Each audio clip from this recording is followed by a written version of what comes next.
Hey everyone, welcome. Shaqir Hussyin, founder of wealthacademy.com and creator of funnels.com.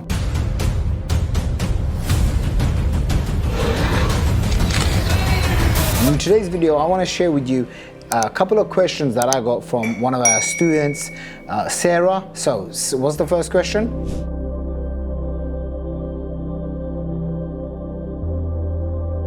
Okay, so this is a question that's very popular, especially when students are getting started. You know, first they come into digital marketing and they just want to be like a digital marketer, an internet marketer, an online marketer, an affiliate marketer. They want to be everything. Now, when you're starting off, it's very important that you define a mountain and then you work so hard to get to that top of the mountain and then you expand out. So for example, when you are, right now, let's just say you're doing email marketing and you are doing, Instagram marketing, focus on one or two areas where you can be really good and you can brand yourself as, Sarah, the Instagram growth specialist. Okay, you don't want to just call yourself a coach or a consultant. Let's just say you call yourself an you start learning about Instagram, you become really good at Instagram marketing. Now you call yourself an Instagram growth specialist. That's stage one. Stage two is you start developing a framework. So you could basically say, my name is Sarah, sounds weird. My name is Sarah and I help my clients expand their reach on Instagram using my IG something formula. So it could be like my IG accelerator. So that's one, or my IG mastery course.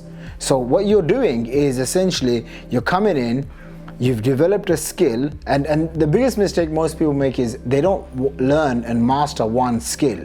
You have to spend time to become really good at your craft and then develop frameworks, methodologies, systems, processes around that. So for example, Sarah would become, let's just say she calls her course IG Mastery.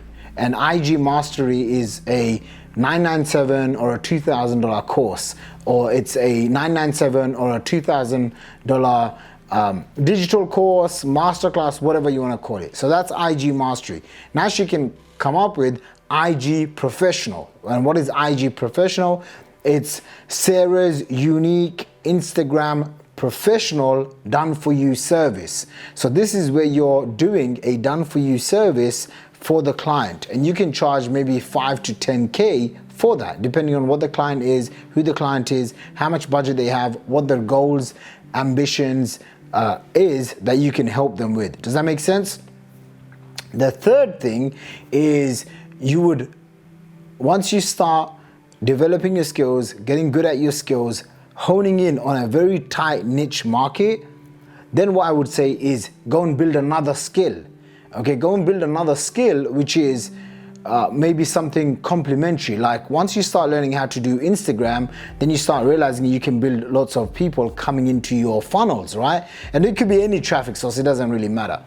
Then the next one, it would be, how do you, what's the natural progression, right? So someone that comes in to learn about Instagram, they want to increase their following. So what happens after they increase their following? Naturally, they're going to do email marketing. They have to develop a list. They have to build a list so that they can communicate with the list of subscribers. This is what really an online business is. It's how do you create a media or a platform which you can communicate to your prospects and your clients, right? I hope this is making sense. And so what you're then going to do is say, okay, you know what? You've learned Instagram, how to get people to your website. Now you have to email them. So now you want to become an email specialist. So you can position yourself as an email specialist / Instagram, or an email specialist for Instagram influencers. Do you see how that's working? Right? You're an email specialist or an email copywriter specializing for Instagram influencers.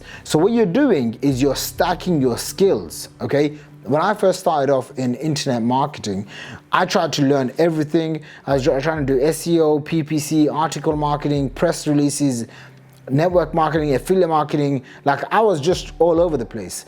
And then I really honed in and I became really good at email marketing.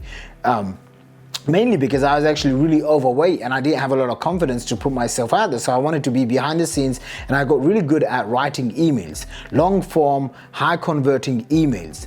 And so once I started doing that, I started realizing if I learn one traffic source, so I tried like all sorts of different traffic things, and the one that really clicked with me was solo ads. It's literally because someone else has spent years and decades building this huge list, and I can pay them and I can go tap into that list, and I am able to get that information from them, right?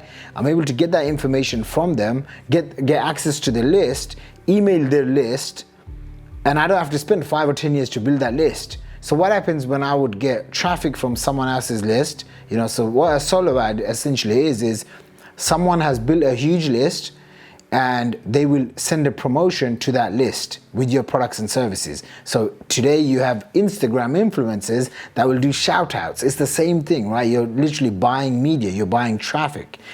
And so someone would send that traffic. I would then take that traffic, those leads, the people that opted in, and I would send them lots of emails.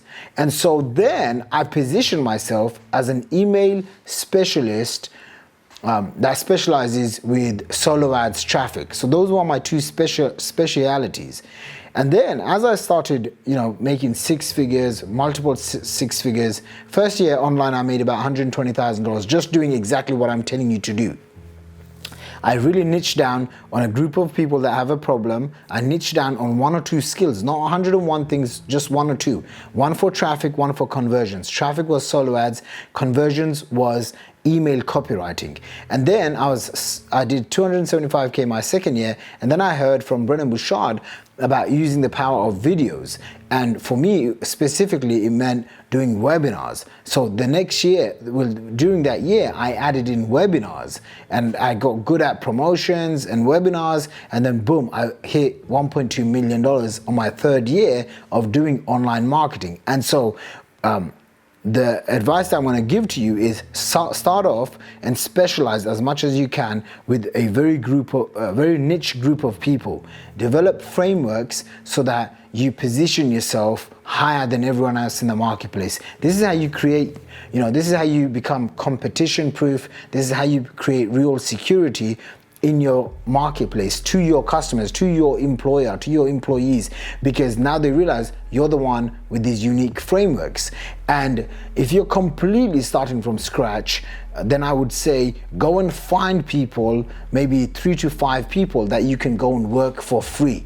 And the only reason why you're going to do this is 1, because of experience, but 2, you're going to be able to get a testimonial and a case study from them, okay? And what happens when you get testimonials and case studies from them, now you're starting to build your asset bank. One of the reasons why people aren't able to expand their business is because they don't have case studies and testimonials.